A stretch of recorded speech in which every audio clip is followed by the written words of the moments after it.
This is the L2C Media Network. You're watching Sports Final. We're a little late, but we're here.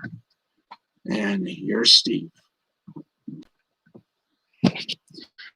All right, thank you very much. Good evening, everybody. Sorry we're a little late, but, well, what do you expect? It's Monday.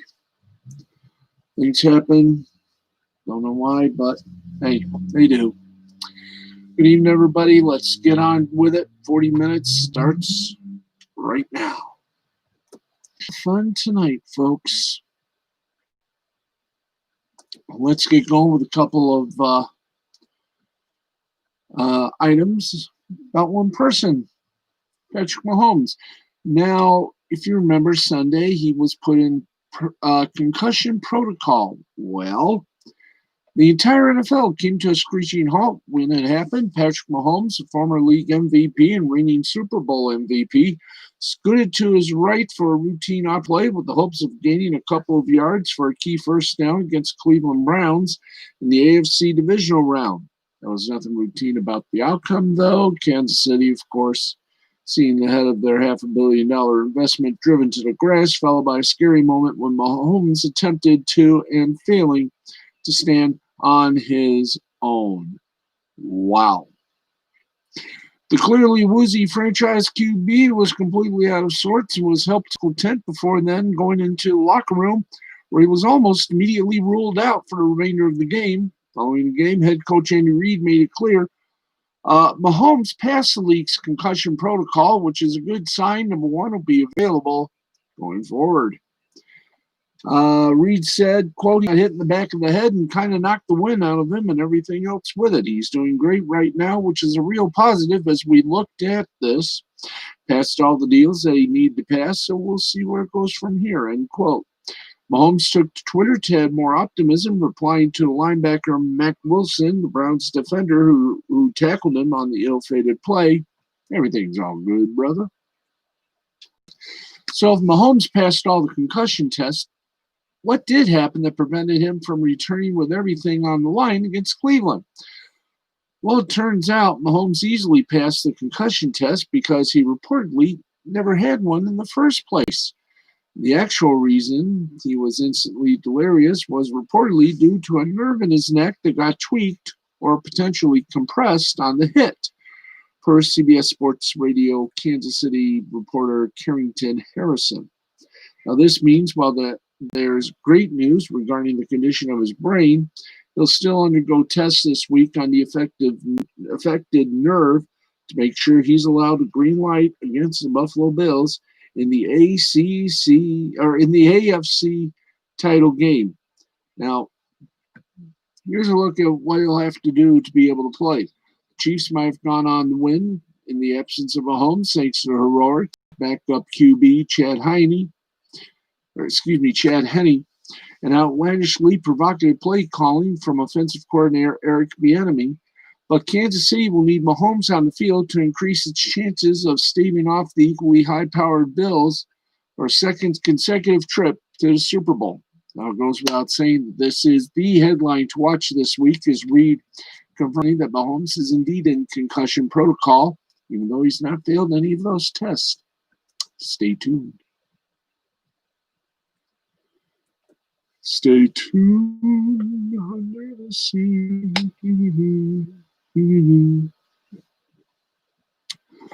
Okay, and that brings up a comment from Patrick Mahomes' mom.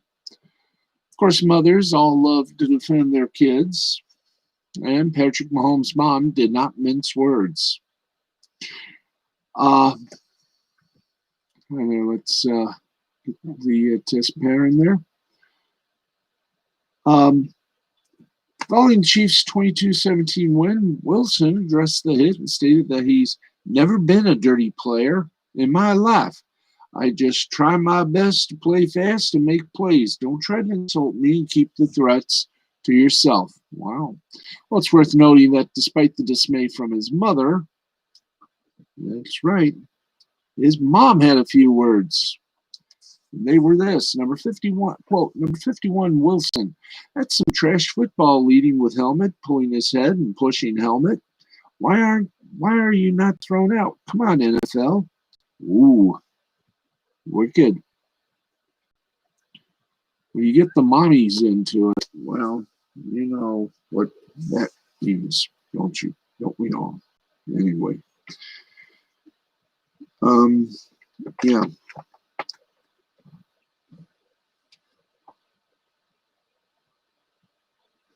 You just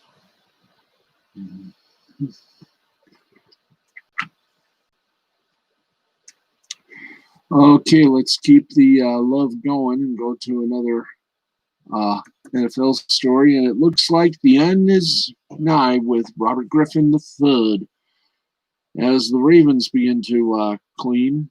Robert Griffin III's time with the Baltimore Ravens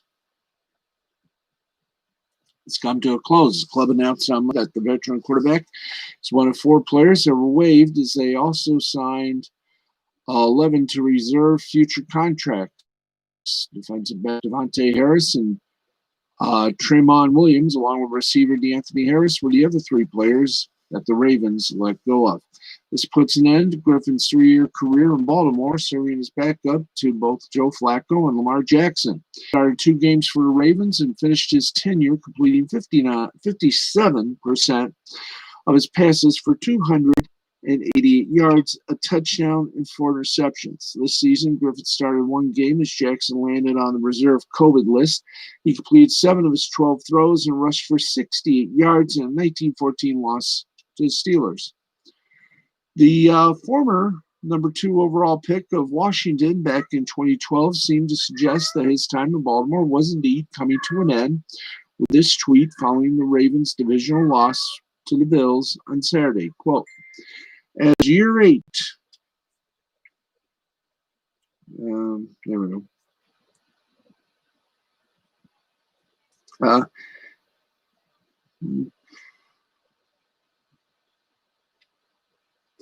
As year 8 comes to a close, I just want to say thank you to my teammates, the fans, and the Ravens organization. This season was a trying one with a lot of adversity, and there were no better people for the job. Honored to be part of the brotherhood with you. The best is yet to come. So as Griffin heads out the door, quarterback Tyler Huntley was among the 11 players the Ravens signed to a futures contract. The undrafted rookie appeared in spot situations throughout the year, but flashed strong. And we do mean strong promise. There we go. Strong promise. We do mean that. After Lamar Jackson went down due to a concussion against the Bills over the weekend, he came in under duress. Huntley went 6 of 13 for 60 yards and running 3 times for 32 yards. That was wild. Yes, it was. It was wild.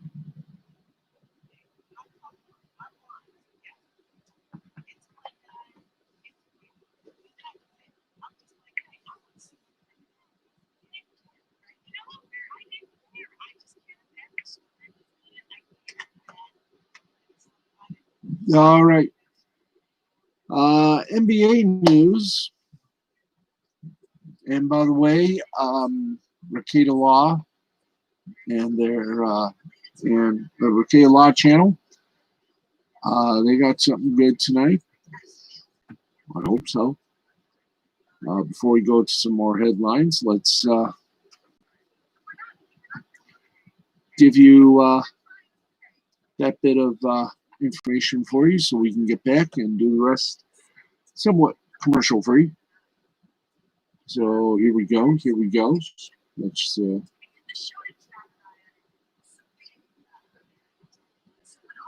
everything together.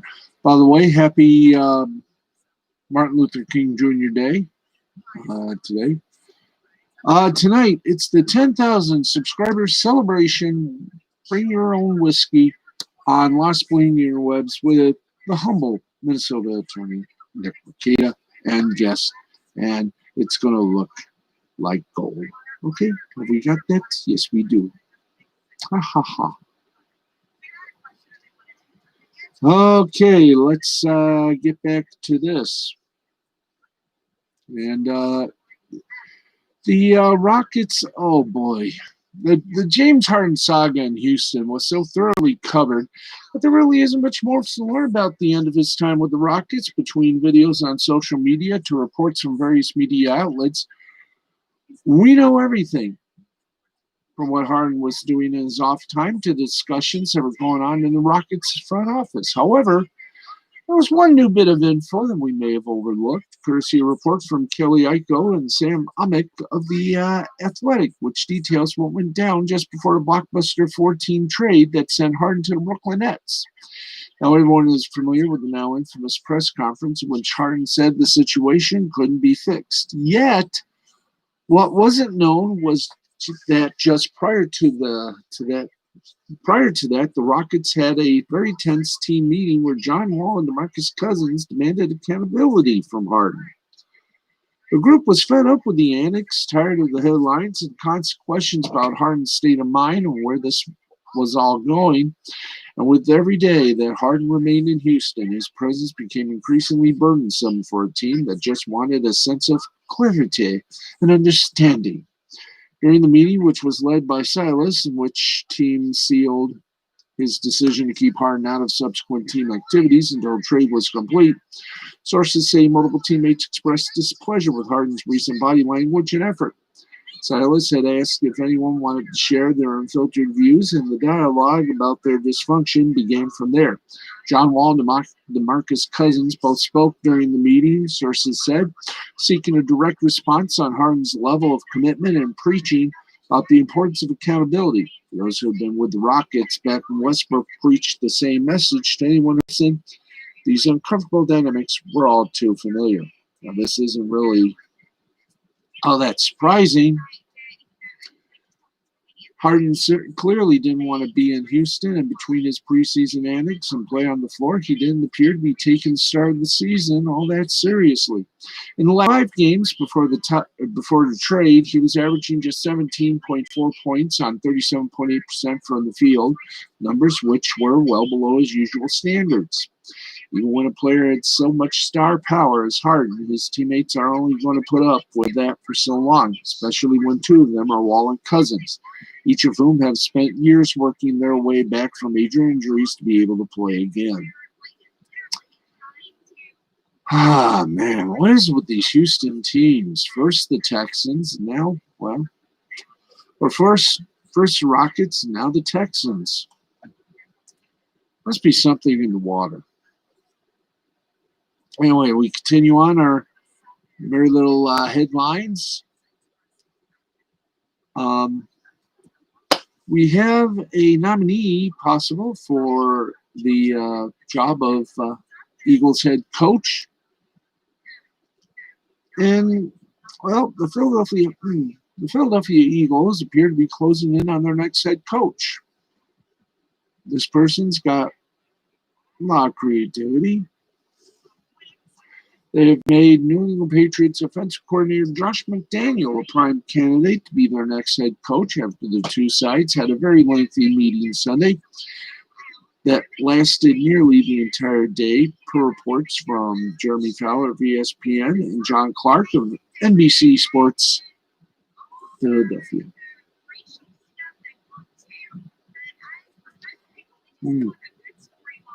McDaniels has been the offensive coordinator and quarterbacks coach for the Patriots for the past 9 seasons, having a top 5 offense and points per game for 7 consecutive seasons, the majority of which Tom Brady was the quarterback. Jimmy Garoppolo was quarterback for 4 games when Brady served for a 4-game suspension. New England had a top 10 offense in yards per game in 6 of those 9 seasons, but finished just 27th in points and yards per game in 2020, the first year under the post-Brady mantra. The 44-year-old McDaniel served as a head coach in the NFL before for 2 seasons with the Denver Broncos in 2009 and 2010, going 11-17 before being fired in Week 13 of his second season. During his short tenure with Denver, the Broncos were under investigation from the NFL after allegedly videotaping a walkthrough practice in London, England, prior to the team's game against San Francisco 49ers. Now, McDaniels did not immediately report the incident, as he and the Broncos were fined $50,000 each. Steve Scarnecchia, the team's director of video operations, was fired, and McDaniels was fired a week later, but the Broncos claimed McDaniels wasn't fired for cause.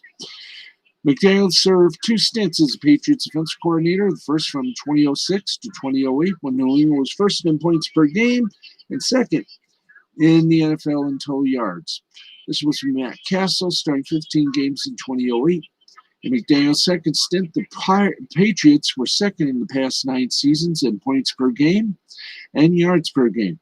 New England was also 6th in average yards per play during that stretch at 561.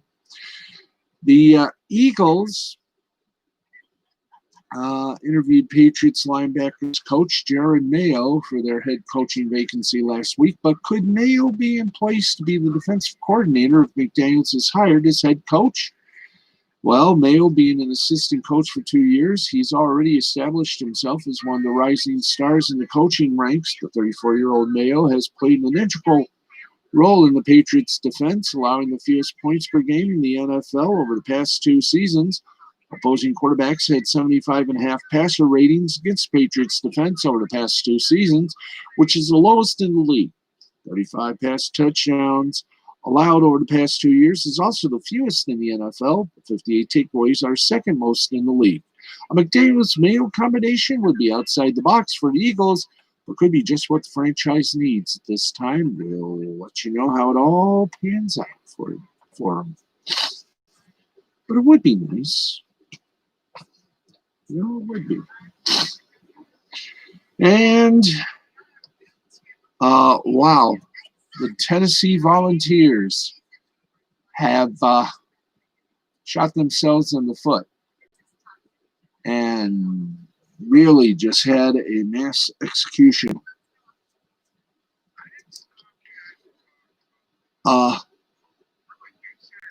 Jeremy Pruitt is out in Tennessee. The university fired the third-year coach on Monday amidst an ongoing internal investigation for recruiting violations. Newly hired defensive coordinator Kevin Steele will serve as the acting head coach. The university and the NC2A are investigating alleged recruiting violations within the program. Tennessee has also retained a pair of lawyers to aid in the investigation because he's being fired for cause. Tennessee will not pay his buyout clause, which was set for $12,880,000, according to the USA. At 5 p.m. on Tuesday, according to a letter released by the school. Now, in his termination letter to Pruitt, Tennessee said, "Your failures are likely to lead to significant penalties to the university and has jeopardized the eligibility of our student athletes," in a document obtained by The Athletic. Pruitt is not the only coach being fired by the university in the ultimate purge amid the investigation. Assistant Shelton Fenton Brian Niedermeyer also out. Niedermeyer was considered Tennessee's top recruiter and served as the inside linebackers coach. Belton served as outside linebackers coach. Additionally, 4 members of the on-campus recruiting staff, the director and assistant director of player personnel, and a football analyst, have also been fired. Tennessee plans to hire a new athletic director first, process that current AD Phil Fulmer will partake as he bridges the gap to his successor being hired, or before hiring a new football coach and crew. Fulmer has not been connected to any of the allegations. News broke during Tennessee's final game of the regular season. The program is under investigation for alleged recruiting violations. Those violations, according to ESPN, stem from its pursuit of the class of 2021 offensive tackle Marius Mims, who signed with Georgia. Bulls running back Eric Gray was held out of the season finale versus the Aggies for that lovely thing called undisclosed reasons.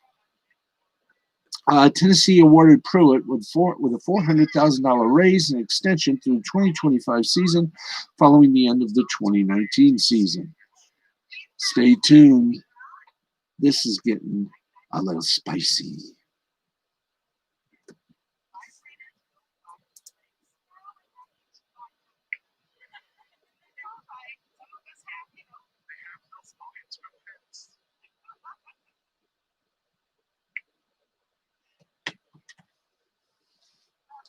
All right. We are at 12 minutes past the hour. We're going 40.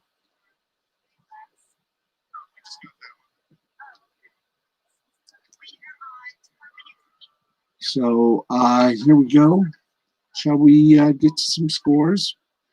We shall. And all the scores, folks, are, as always, sponsored by William Hill Sportsbook. William Hill Sportsbook coming to Michigan. That's right. Bet on yourself.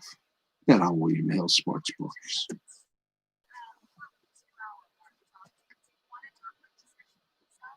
All right, we got a lot of basketball to give you. Let's go to it and give you the fact that right now in the fourth quarter, at 9:22 remaining, it is the LA Lakers 101, Golden State Warriors 90.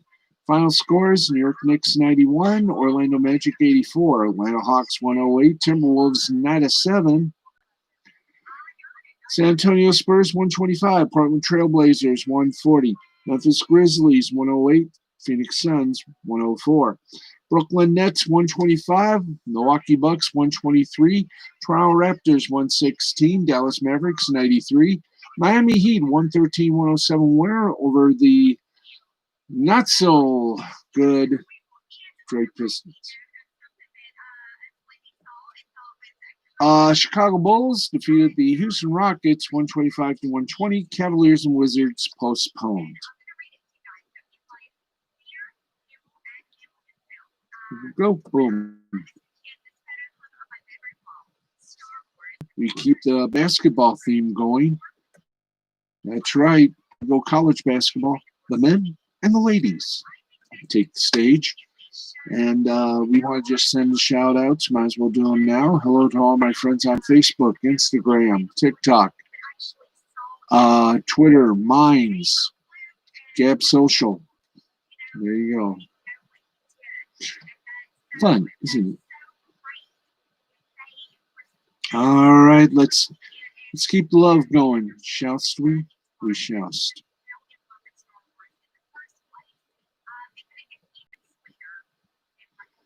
And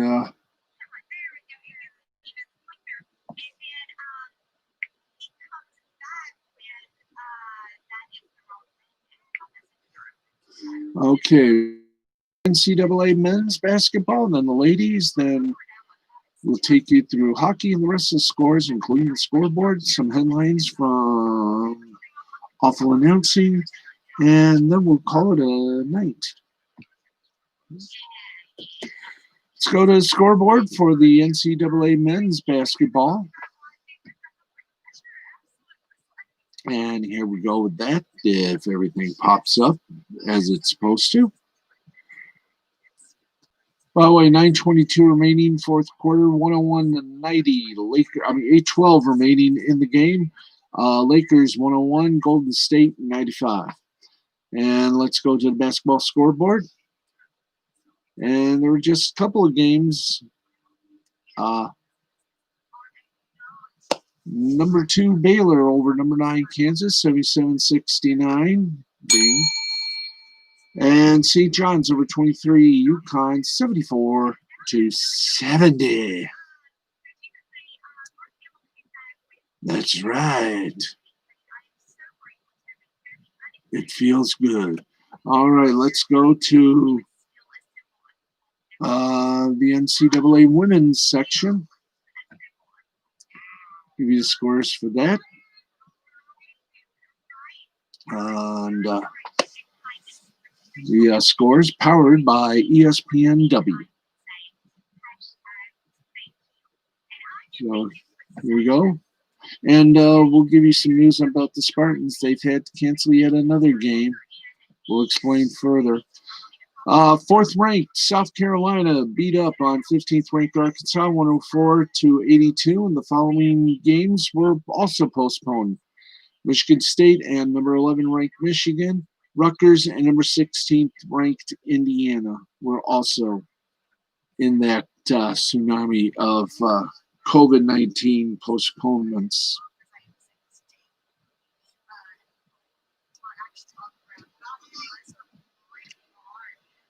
All right, let's get going with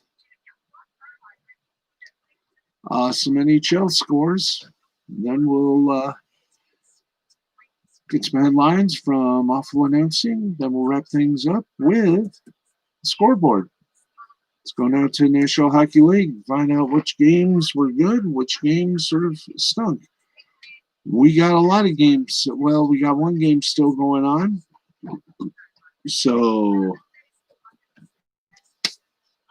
let's get to it, shall we? All right. We are in the third period of play. The Arizona Coyotes over the Vegas Golden Knights 2-1. 17:06 left to play in regulation. Final scores: Columbus Blue Jackets beat the Detroit Red Wings 3-2. Borkstrand for Columbus, 1 goal, 1 assist. Corpusalo, 35 saves, and Detroit's Ryan with 2 goals. Those are your 3 stars. New York Islanders over the Boston Bruins, 1-0. Verlamalov with 27 saves for the Islanders. Pagel with 1 goal for the Islanders. And Rask for Boston, 16 saves. There's your 3 stars for that one. Toronto Maple Leafs over the Winnipeg Jets, 3-1. Tavares for Toronto, 1 goal. Anderson for Toronto, 27 saves. And Hellebuyck for Winnipeg, 35 saves. Buffalo Sabres over the Philadelphia Flyers, 6-1. Reinhart for Buffalo, 2 goals. Lazar for Buffalo, 2 goals. Eichel for Buffalo, 3 assists. St. Louis Blues over the San Jose Sharks, 5-4. Falk for St. Louis, 2 goals. Kyrou for St. Louis, 1 goal and assist. Couture for San Jose, 2 goals and assists. Carolina Hurricanes beat up the Nashville Predators 4-2. Svechnikov for Carolina, 1 goal, 1 assist. Arvidsson for Nashville, 1 goal, 1 assist. Forsberg for Nashville, 1 goal. Calgary Flames over the Vancouver Canucks, 5-2. Gaudreau for Calgary, 1 goal, 1 assist. Lindholm for Calgary, 1 goal. Markstrom for Calgary, 25 saves. Montreal Canadiens over the Edmonton Oilers, 3-1. No 3-star report yet. Anaheim Mighty Ducks over the Minnesota Wild, 1-0. Gibson from Anaheim, 34 saves. Shattenkirk for Anaheim, 1 assist. And De Loretos for Anaheim, 1 goal. And that is your NHL report. And did we do the college basketball? Yes, we did. We did the NBA. We did the NHL. We did it to our best, folks. And now we give you some media bites from our friends at Awful Announcing. And somewhat limited limited a little bit. If we have any, we do not have much on the. Well, Kurt Warner says all NFL playoff games should be played indoors after, of course, Buffalo beat the Ravens in winning conditions. Hey, that's a good idea. Not. Colorado Avalanche announcer makes most of intermissions by playing solitaire and Pong on ice. Hey, there we go. What's next, Marshall?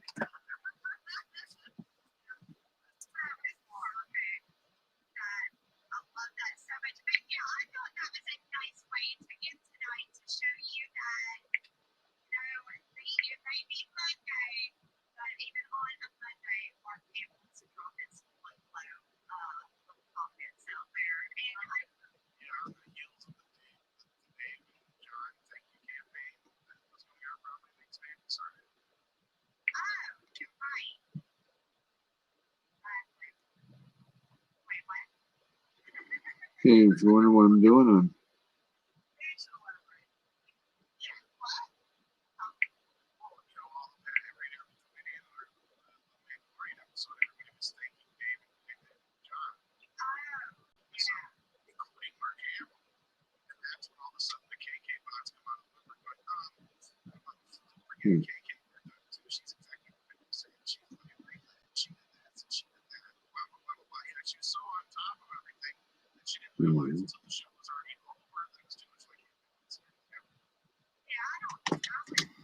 Okay, you done that? Now we get to do uh, scoreboard. Let's give you scoreboard. Uh, let's start off with football from across the pond and the neighborhood.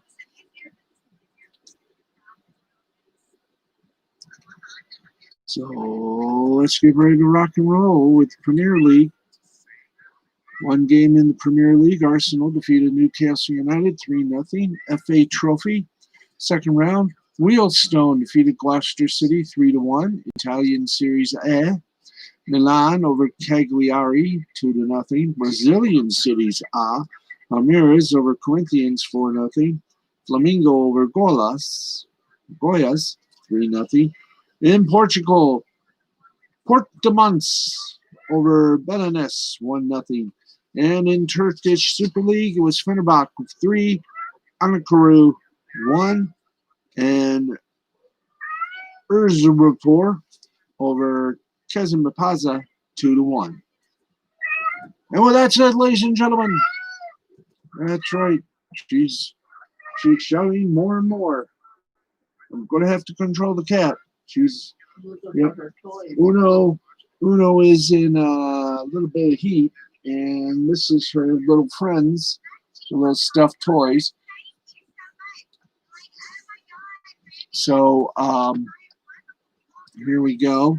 It's 24 minutes, by the way, past the hour of midnight. Here we go. Here we go. In relative time and space, trust me, we have it all. Let's get you some EuroLeague basketball. CZM defeated Real Madrid 79-77. This is really going to be a short one, isn't it? Yes. That's about it for that. Let's go to baseball. There's got to be a lot in that. Here we go, a little baseball for you, and then now we're going to keep going here.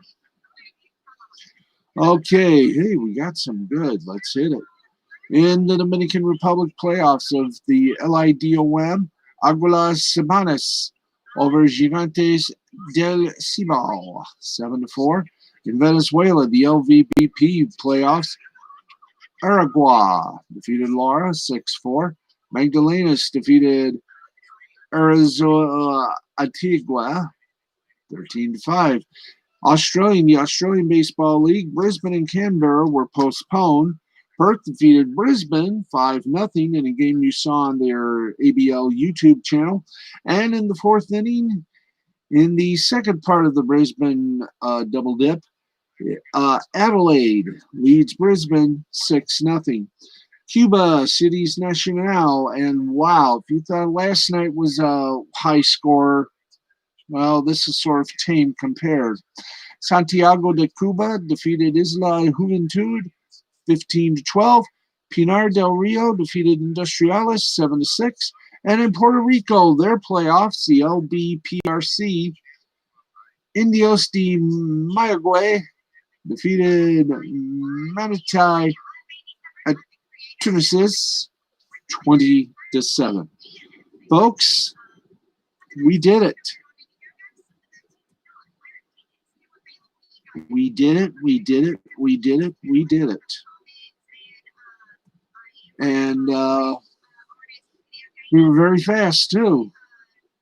We promised you a 40-minute show, and we have once again achieved a fast trot. Nonetheless, we promised you a little fast show, and we give it to you.